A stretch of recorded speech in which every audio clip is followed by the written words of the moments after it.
श्री शिवाय नमस्तुभ्यम दोस्तों, मेरे चैनल में आप सभी का स्वागत है। आज वीडियो में जानकारी शेयर करने वाले हैं। अगर आपने अपने घर में पूजा मंदिर में शालिग्राम देवता को स्थापित किया है, रखा है, पूजा करते हैं, तो कुछ बातों को हम सभी को जरूर ध्यान रखना चाहिए। अगर आपने शालिग्राम देवता को नहीं रखा है तो सभी को जरूर रखना चाहिए। वो कौन सी बातें हैं? कुछ बातों का हमें ध्यान इसलिए रखना चाहिए क्योंकि हमें पाप का पाप ना लगे, इस लिए हमें कुछ बातों का ध्यान रखना जरूरी होता है। तो आइए हम आपको एक एक करके बताएंगे कि कौन सी गलतियां हमें नहीं करनी चाहिए। शालिग्राम भगवान विष्णु के स्वरूप हैं। शालिग्राम की पूजा हम सभी को करना चाहिए। जैसे हम लड्डू गोपाल की पूजा करते हैं, वैसे हमें शालिग्राम की पूजा करनी चाहिए। जब भी हम भगवान शालिग्राम को स्थापित करते हैं, यानी अपने पूजा घर के मंदिर में रखते हैं, तो उन्हें हमें जनेऊ के ऊपर रखना चाहिए। शालिग्राम को जब जनेऊ रखिए, उसके बाद उसके ऊपर आपको शालिग्राम को स्थापित करना चाहिए।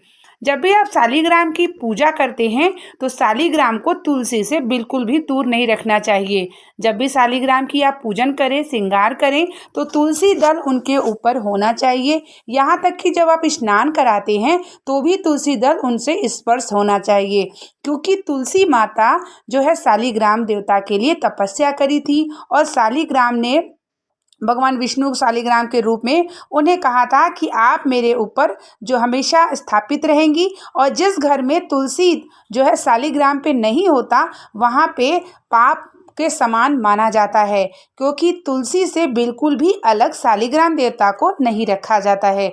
इसीलिए अगर आप शालिग्राम भगवान को रखे हैं तो जनेऊ के ऊपर रखें और उनके ऊपर से तुलसी और अक्षत, लाल चंदन, पीला चंदन जरूर लगा रहने दें। और सिर्फ एकादशी के दिन उनके ऊपर अक्षत नहीं चढ़ाया जाता है, लेकिन अन्य दिनों में जब आप प्रतिदिन पूजन करते हैं शालिग्राम देवता की, तो तुलसी दल उनसे बिल्कुल भी अलग नहीं होना चाहिए, क्योंकि तुलसी उनकी अर्धांगिनी है। जबकि हम कार्तिक मास में जब हम देवउठनी एकादशी के दिन उनका विवाह करते हैं तुलसी माता से, तो तुलसी माता ने जब तपस्या करी थी तो भगवान विष्णु ने शालिग्राम के रूप में कहा था कि आप मुझसे एक पल के लिए भी दूर नहीं होंगी। इसीलिए जब भी हम शालिग्राम देवता की पूजन करते हैं तो इस बात का ध्यान जरूर रखिएगा कि तुलसी दल उनसे बिल्कुल भी दूर ना करिएगा। जिसके घर में शालिग्राम की पूजा होती है उसके घर में विष्णु भगवान की कृपा जरूर होती है। जब भी हम सत्यनारायण की कथा करते हैं या करवाते हैं तो शालिग्राम को स्थापित किया जाता है।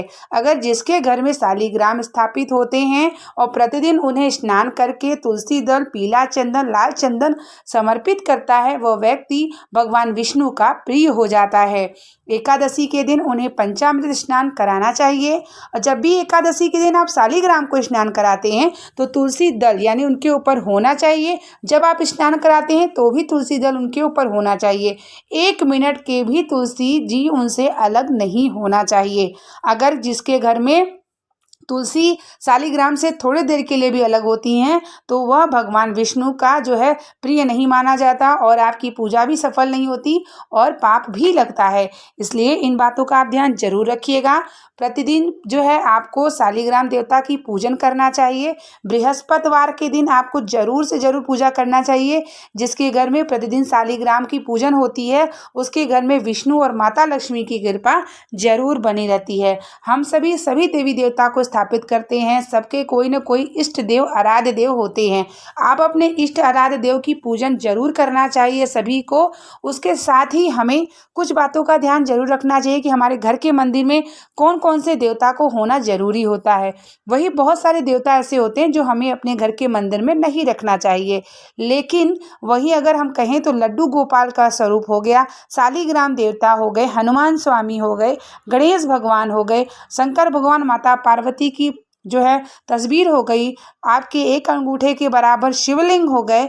ये सब देवी देवता आपके घर में मंदिर में होने से आपका घर नहीं वह मंदिर बन जाता है। और जब आप प्रतिदिन पूजन करते हैं तो भगवान अति प्रसन्न होते हैं।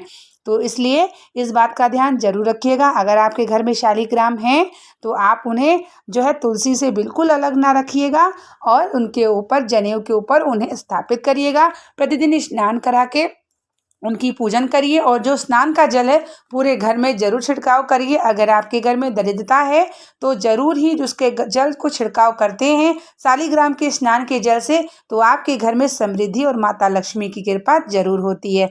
उम्मीद करेंगे कि ये वीडियो जानकारी आपको पसंद आएगी और आपके लिए हेल्पफुल हो। इसी प्रकार की हम आपको वीडियो शेयर करते रहते हैं। मेरे चैनल को सब्सक्राइब कर लीजिए ताकि जो भी मैं शेयर करूं आपको प्राप्त हो और आप भी भगवान शिव की कृपा और अपने इष्ट देव की कृपा प्राप्त करें, पूजन करें, भगवान का ध्यान करें। मिलते हैं नेक्स्ट वीडियो के साथ, तब तक के लिए श्री शिवाय, नमस्ते।